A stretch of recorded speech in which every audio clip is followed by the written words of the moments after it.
While we wait for parts, I figured I would start doing some work on this case.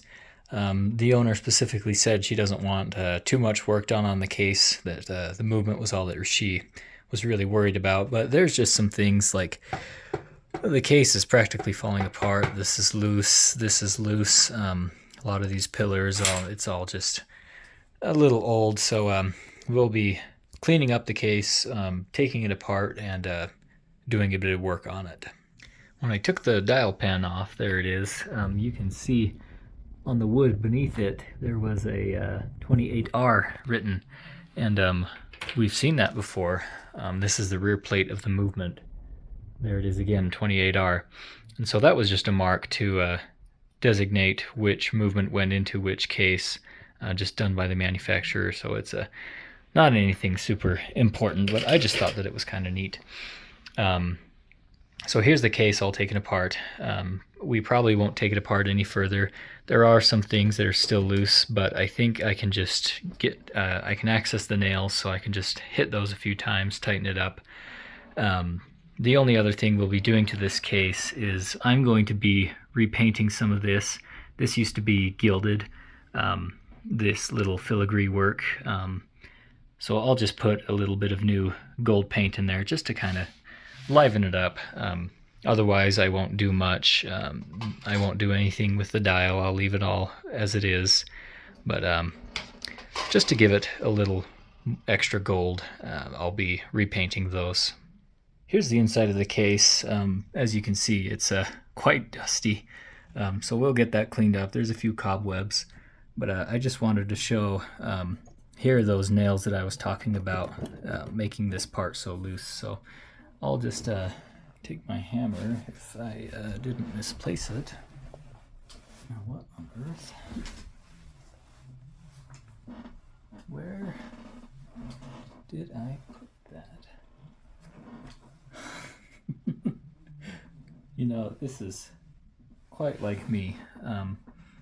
Oftentimes when I'm doing something here in the workshop, I'll misplace what I needed. What on earth? Where did I put that? I'm more than a little confused. Oh my goodness, here it is. Jeez, must have set it down before I put the clock down, but anyway, we'll just take this and tap those nails back in place. There we go, that's better. And it seems like there's still a few somewhere that need to be tightened up. I might take this this whole thing out just so I can get better access to underneath here. I'm not sure how well you can see. Anyway, so we'll just tighten up any loose nails like that. And also I noticed where the feet go in, this plank has split, and so I'll probably pull this whole piece off and put some glue in there and clamp it. Probably the same for this one as well, just because we want those nail holes to be tight so that the feet won't get loose again. All right, with that black back plank off, you can we can get a better view of how this case is put together. You can see there's a few brackets underneath of there that hold the base to the top of the case, and you can see that's where our wiggle is. And so I'm not sure whether or not I should try to just either fit a screwdriver in there or just try and get some of these nails there tightened up. This bottom will be a little hard to come off just because there's so many nails holding it in, and they're all deep set pretty nicely. I can try prying them out, but first I'll try just hitting on those nails on those brackets to see if that will tighten it up. I finally got the floor off. Some of those nails came out easier than others. This little bugger, I'm not sure why they even used. It is quite crooked, quite bent, and that was in this top corner here. You can see I marred it up a little bit. You can see how much easier those other ones came out, but then there was that one. But anyway, with the floor off now, we'll have access to these brackets. We'll tighten these up. These are some screws as well. We'll tighten those. It'll also make it a lot easier to clean, especially you can see all the dust just caked on there. So we'll get this all cleaned up, get it all tightened up, put it back together. All right, we're going to address this crack here. And what I'm going to do is I'm going to squirt a little bit of wood glue, Titebond original wood glue, into that hole there, and then use a little compressed air to push it in, and then add a bit more. It's a trick my dad taught me. He's a Finnish carpenter. It just ensures that the glue actually will get down into the joint that you want to glue together, and that there will be enough there to actually hold when you clamp it. So we'll just blow it down in. Also try and get this other side. Sorry, I won't be able to show that very well on camera. But a little bit more glue. Put it in the joint. And blow it in.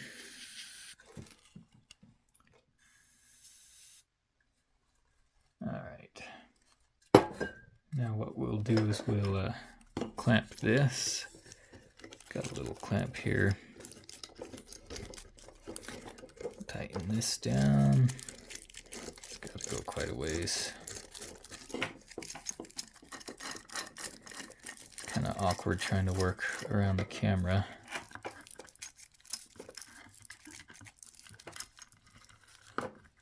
But we'll clamp it down. You can see the glue leaking out of the joint there. I'm just going to do this off camera a little bit just so I can see what I'm doing. Clamp it down nice and tight. Now that we've got it clamped, we'll clean up our excess glue with just a damp cloth. I'm not sure how well this is showing on camera. My workbench is looking a little cramped here. I've got the case here. I did the same thing for the case where that other screw, or excuse me, nail for the foot went. So it's clamped on there. It's drying now. There it goes. So we'll do that same thing over on, come on, focus. There we go. Over on this side as well. This side's not as bad, but we'll do it anyway. Here's the case all put back together again. I apologize, I didn't film a lot of it. I only have a small tripod that holds my phone, which I'm using to film, and I couldn't quite get an angle that I liked for filming all the casework, so apologize for that. But we've got this case all back together, like I said, nice and clean again. This will be all that we do on this case. Like I said, the owner requested not much work be done, but we got it all nice and tight. Nothing's loose anymore. This handle over here is missing a few nails, but we'll get those in. I ordered those with the tools and other parts that we're waiting for. And so if I flip this over, you can see the case is nice and clean again, no more dust. And so when those parts and tools come for the rest of the movement, we'll get it going again, and then we'll put it back in this case. Continuing along with our case repair, I've managed to straighten out this back door. I didn't really show it very well on the camera when I was pulling it out, but it was quite bowed. You may have seen just a bit of it, but I've managed to get it straightened out. And while doing that, I noticed this written here, time mainspring and cleaned 12/1982, and then an initial. So there's our repair mark. Obviously a clockmaker had worked on this, and he replaced the time side mainspring and cleaned it in December 19th of 1982.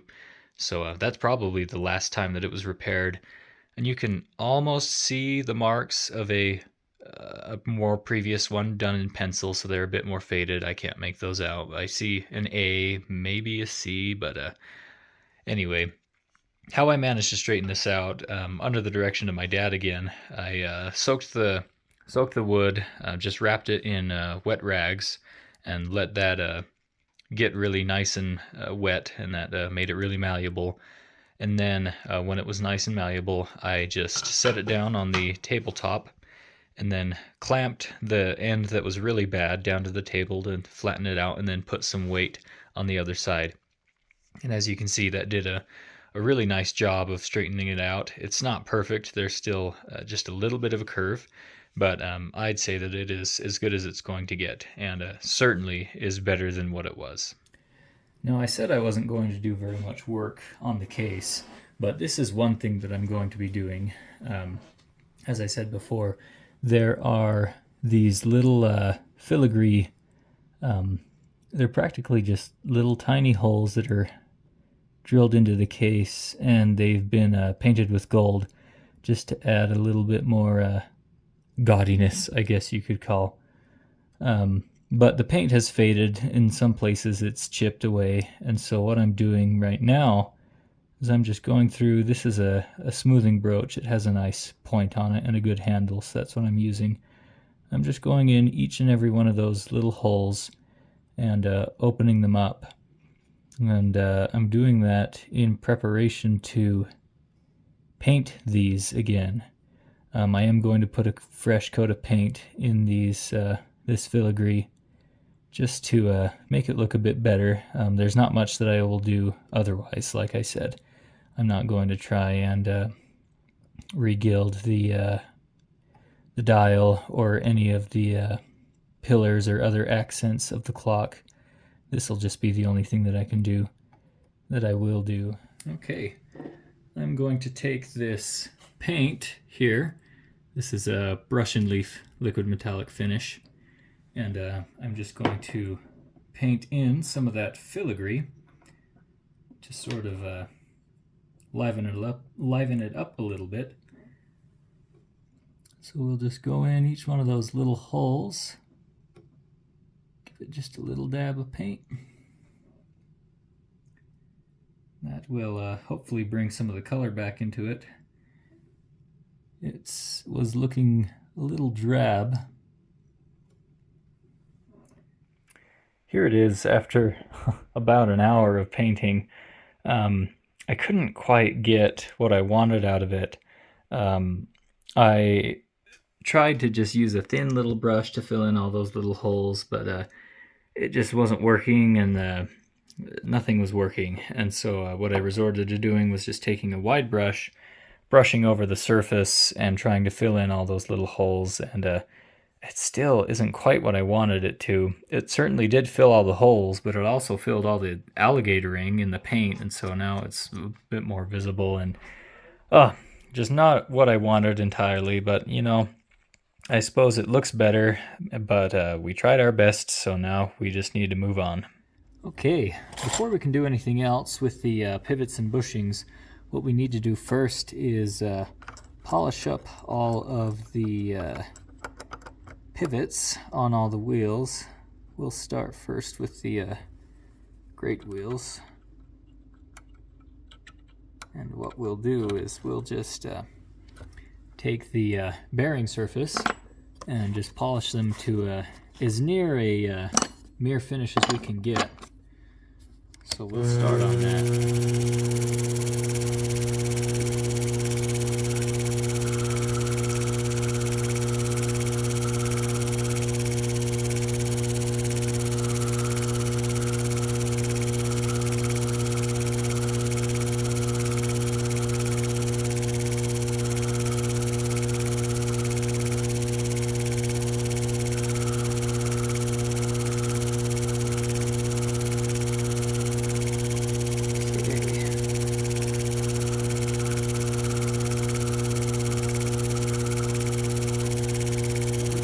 Good. And this was just a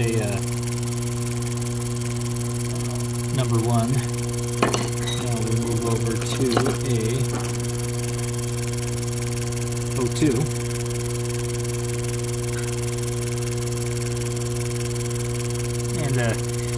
actually what I was waiting for, these new buffing sticks. These get pretty worn out, and they don't polish as well as they used to, so I've just got a few new ones here.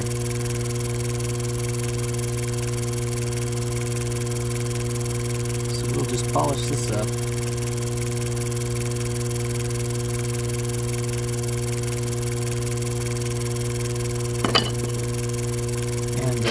The reason we polish pivots in the first place is to, and I'm switching over to a number 4 now, or 04 I guess you could call, or 40, but anyway, the reason we polish pivots is to decrease the friction in the clock movement, which will ultimately decrease wear, and also just makes it run so much better.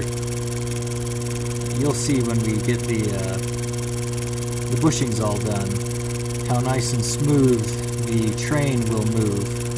There won't be very much friction in the train of wheels that'll actually stop the clock, so it'll just spin and spin. It's a really nice feeling.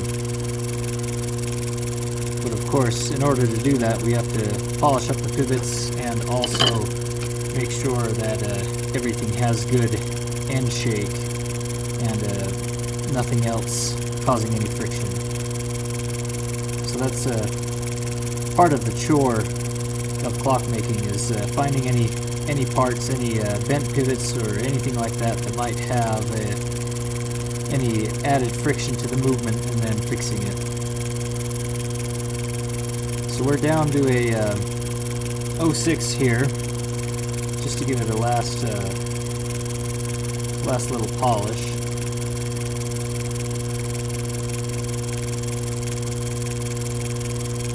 Pretty good. Yeah, that looks great. Now what we'll do is we'll take this burnisher. This is practically just a piece of steel, but we'll put some oil on it and burnish this. And what the burnisher does is it just work hardens the steel, and so it won't wear as fast now. Gives it a nice hard finish.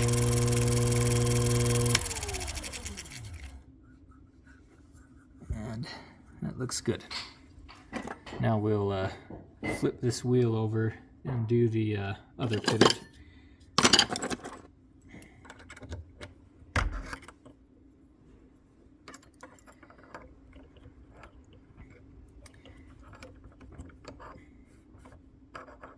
And I'm actually going to put the lathe onto the winding stem, or the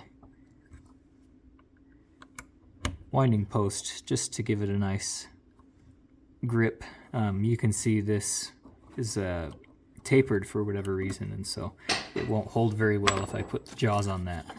As you can see, the winding post is not very concentric, it's not very straight, but that doesn't matter, it's just the winding post. So we'll just go ahead and polish this pivot.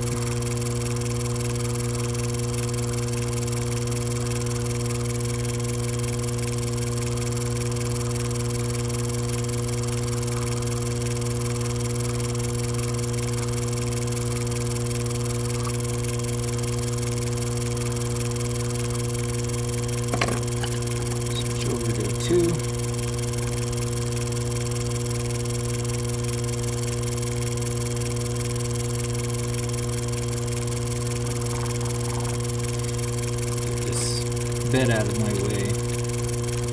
Just crank it back a bit. That's better.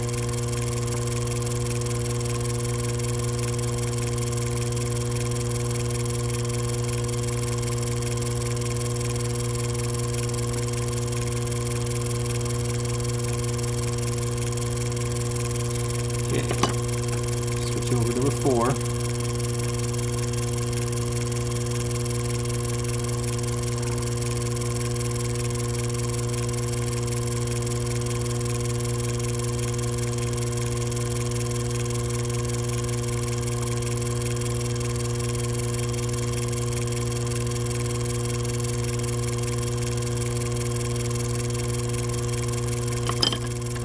to 6.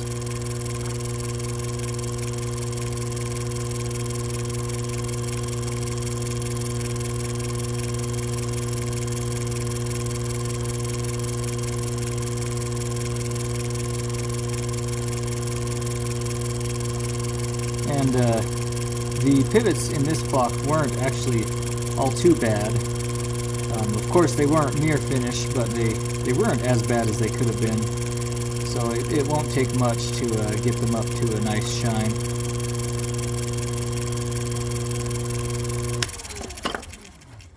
Okay, that looks good. And we'll burnish that, and we'll also do the same for all the other wheels in the clock. While we were here in the garage at the lathe, I figured I would try and polish up the bell with the lathe. It'll make it a lot easier to get a nice finish on it. So you can see I've loaded it up, and it actually is impressively concentric. It's nice and round. So I'm just going to do like what I was doing with the pivots. I'm just going to take my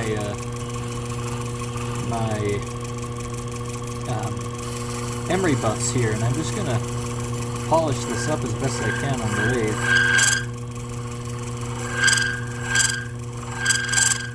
And I don't know how well you can see it on camera, but there's a lot of rust dust coming out.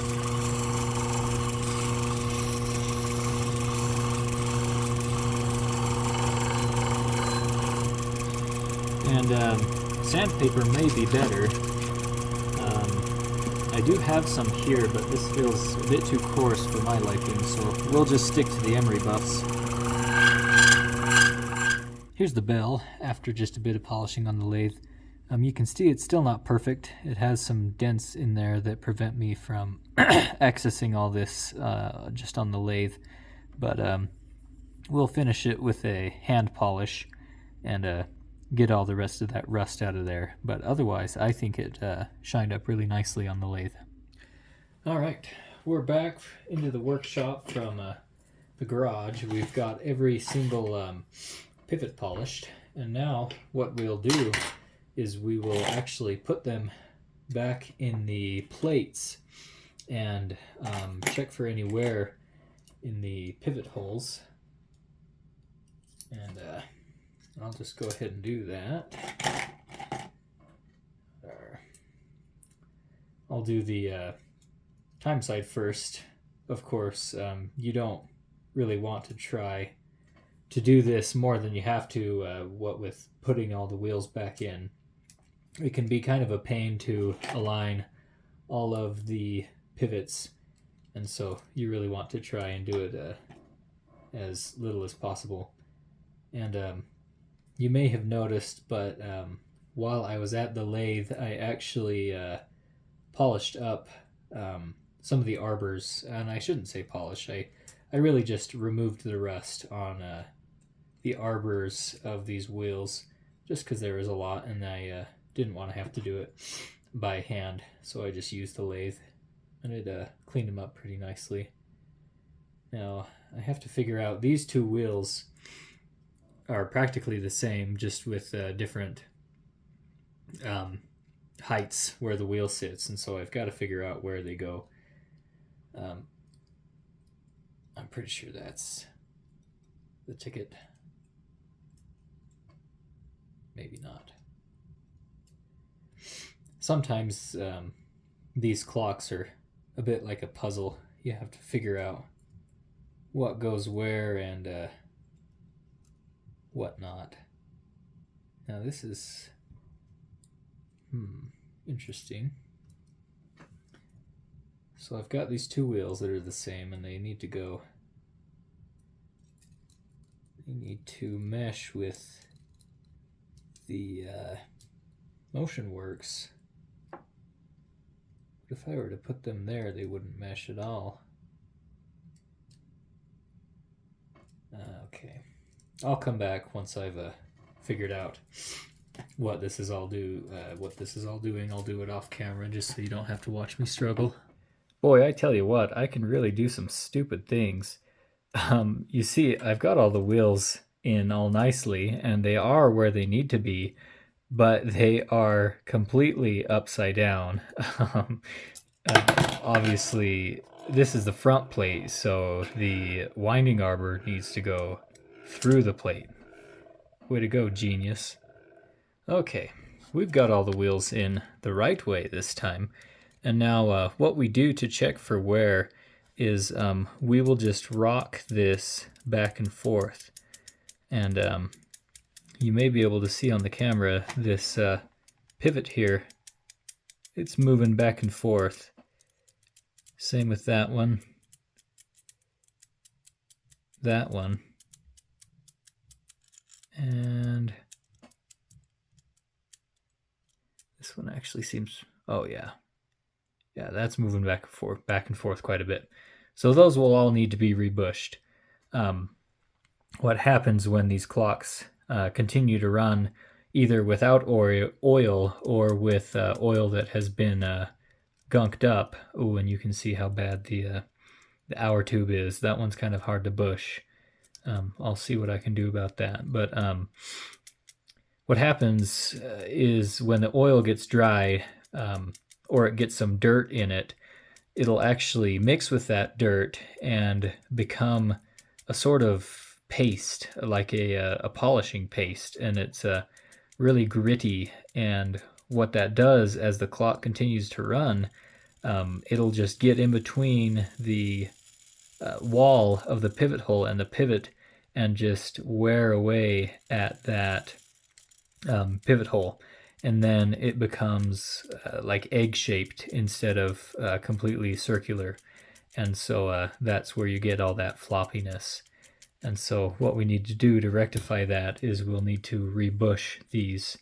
And I think, yeah, I'll definitely need to redo those. And those bushings will have to be turned on a lathe. I'll also make these mainspring bushings a bit shorter as well. At least here on the back, you can see when the wheel is shifted forward, it does not extend past the pivot hole, and that's not good. So we'll knock those bushings out. We'll turn new ones on the lathe and install those, and you can see more wear in those. So we'll get to that. So after doing the exact same thing on the strike side, I've come to the conclusion that every pivot will need to be rebushed. There's not a single pivot hole on this clock that is not worn out, and so what that means for me is a lot of work. There's 24 bushings total that will need to be redone, and that'll take quite a while. That'll be a lot of work. And there are a few bushings here that are giving me a little anxiety at the moment. Namely, this one. This is the second wheel pivot hole on the strike side, and this is where the count wheel sits. And usually, it's a little bit set up like this, but this is a different setup than what I'm used to. The part where the count wheel attaches to right here, this little bushing here, is actually the pivot hole for the second wheel. And so I'm not sure whether I want to just try and drill out within this bushing, drill out a diameter and then place a new bushing within it, or if I want to just push the whole thing out and remake the part. I could do either one, but I'm just not sure yet what I'm going to do.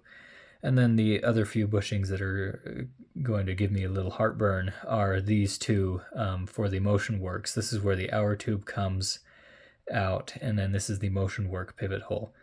And this one is usually pretty hard to do because it's just so big. And it's so close to so many different things. This is the hole where the screw runs through for the suspension spring platform, and then obviously the suspension spring post, and then the hole for the hour tube. And it's just a lot to do in a little space. And so what I need to do is just drill out as big a hole as I can and not to damage anything around it, and then cut down a bushing to that size and push it in and then ream it out to correct specs. And then same for this one. This one is much smaller, so it's a bit more manageable, but it is still very close to this, the bridge for the crutch. And so what I'll probably do on this one is just get a much smaller bushing and push it in and then ream it out a whole bunch to the correct size, just because it's just so close to that other thing and I just don't want to damage anything. So lots of work needs to be done, and a lot of rebushing to be done. So we best start right away. All right, what we need to do before we actually start reaming out some of these holes for the new bushings, we need to file away the unworn side of the pivot wall. And so these wear unevenly, and they cause the pivot hole to get kind of egg-shaped. It's not completely round anymore, and so we need to file away the unworn side so that when we put our reamer in, it will find true center. And so I've gone through this movement and marked all the unworn sides of all the pivot holes. So what I'm going to do, I'm going to take this needle file and just go in and file away at that unworn side equal to the amount on the worn side. And I've got a loop here to see just how much I need to file it away. So I'll go ahead and do that now. Before we can start drilling or reaming out those new holes for the bushings, we need to find out what size of bushing we need. So I've got my caliper here, and we'll just measure the ends of the wheels. So that's 1.57 millimeters, and usually the same wheel will have generally the same pivot hole size on the same wheel. So that's we'll need a bushing that's 1.5. Let me check. Yes. So we need a diameter bushing that'll be a virgin bushing 15, so it'll be 3.5. And I'm assuming that a lot of these wheels will actually be that same bushing, because the pivots are all practically the same size. And yeah, you can see even on the difference between the second wheel and the escape wheel is pretty small. This one's 1.3, so that'll need a bushing of 1.25, and that'll just be a 3 millimeter diameter. So we'll go ahead and measure all these. I'll write them down just so that I don't forget them, and then we'll go ahead and ream them out. All right, we're back out in the garage. To ream out the plates, I'm going to use my drill press. You can do it with just a hand drill, but I'm not very good at drilling straight, so we'll just use the drill press. Here.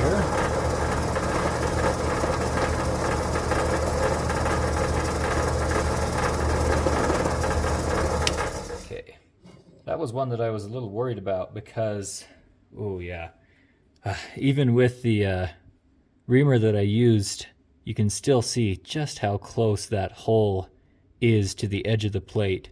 So I'm going to be very careful when I put that bushing in to not try and bend that out of place, or else the hole won't be center anymore. But now what we'll do is we'll change out the reamer in there, and I appear to have misplaced my key. Here it is. Like I said, I do that a lot. Lose things. All right. We'll replace this reamer with a bigger one. Let's see, we'll go to the 3 millimeter now. Oops, there it goes.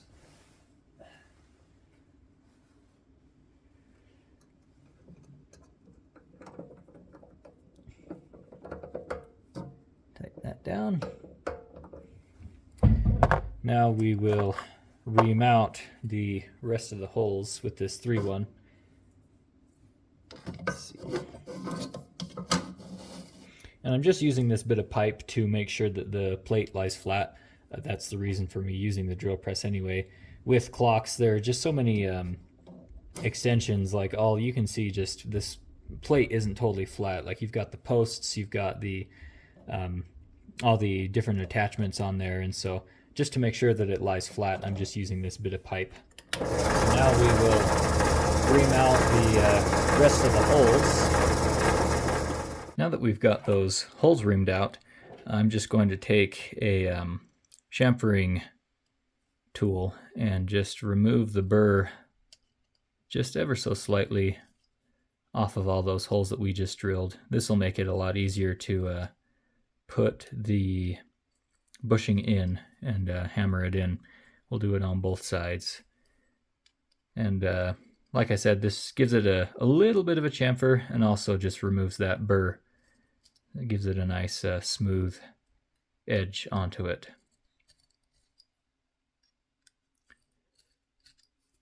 Okay, now that we've done that, we'll go ahead and grab our bushings. I have them over here.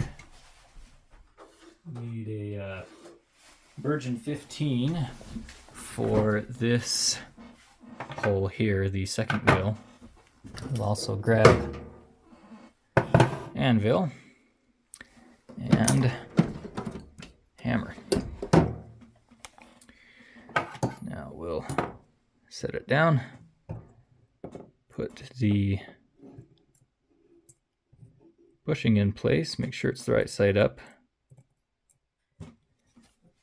Hammer it in.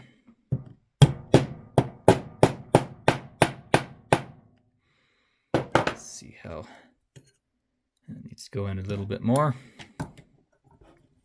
You want to make sure that the bottom half of the bushing is flat, is flush with the bottom of the plate. Sounds good. Yeah, much better. Okay, now we'll do the same for all these other bushings, and we will start to ream them out to size. And you can see that bushing is just a little bit taller than the rest of the plate. These are 1.5 millimeter tall bushings, but these plates are just a little bit thicker than that. But as long as the pivot extends past the hole, then it won't be a problem. So once we broach the hole out to size, we'll make sure that the pivot extends past the hole. Now with those bushings in place, we will broach them out to proper size. And what we'll do is we'll take this wheel and we'll just make sure that it's not, yeah, that won't fit. So that's good. That means that we can use this is a 5-sided cutting broach. It has 5 sharp edges. We'll insert that and start actually cutting away at the new bushing that we just installed. We'll need to make sure that we go straight too. We'll just cut out that. We'll only go a little bit at a time. Test to see for fit. Need to go a little more. So you'll want to use a bushing that is smaller than the diameter of the pivot. Otherwise, you won't be able to get the hole to proper size. You can always go bigger. You can never go smaller. So let's see. That's good. That's a good snug fit. Well, it's not snug. What you want is the pivot to go through and just be held there. You don't want it to move around. You don't want it to do anything. You just wanted a nice, not tight fit, but you want it to be just slightly larger than the diameter of the pivot. Then it'll be nice and, well, I can't think of another word. You want it tight, but you don't want it tight. You want to make sure that it spins freely. And we've got that here. So now what we'll do is we'll take our smoothing broach. This is a broach that actually doesn't have any cutting sides on it, and it's dry, so we need to get some oil here. We'll take an oiled smoothing broach. This is just some cheap clock oil. It used to be what I used to oil the clocks, but I've gotten some better oil now So I'm just using this as my all-purpose oiler. So now we'll just spread that. We'll go into that bushing and we'll just twist it. And what this does is it work hardens the surface just like the burnisher with the wheels on the lathe. This just gives it a nice smooth interior and also work hardens the brass, and so that it will not wear as quickly. So we'll just do that. Give it a few turns. Should be good now. Now what we need to do is we need to put the wheel back in the plates and assemble the plates a little bit. Check for end shake. And what end shake is the ability of the wheel to move in between the plates. Obviously, you want it to be tight, but not too tight to where the wheel is actually being held in by friction. So we'll just assemble the plates, put some of these nuts back on. And you can see the plates aren't straight still. They're still a little bent, but it's not too big of an issue, because if they're bent to the point where you can still put them back together and then put the nuts on, the nuts will actually hold them where you want them, nice and flat. So we won't worry about that. Okay, there is proper end shake, and we'll see how that is pretty nice. You can see how long that goes, and that's just the one bushing. That's not, the other side hasn't been done yet. That is nice. Really excited to see how this clock runs once we've done all the bushings. You can see there was just so little friction in that just spins and spins and spins. And that's exactly what we want. Okay. And with good end shake and all that bushing is done. Now we'll move on to the other wheels and just do the exact same thing on those as well.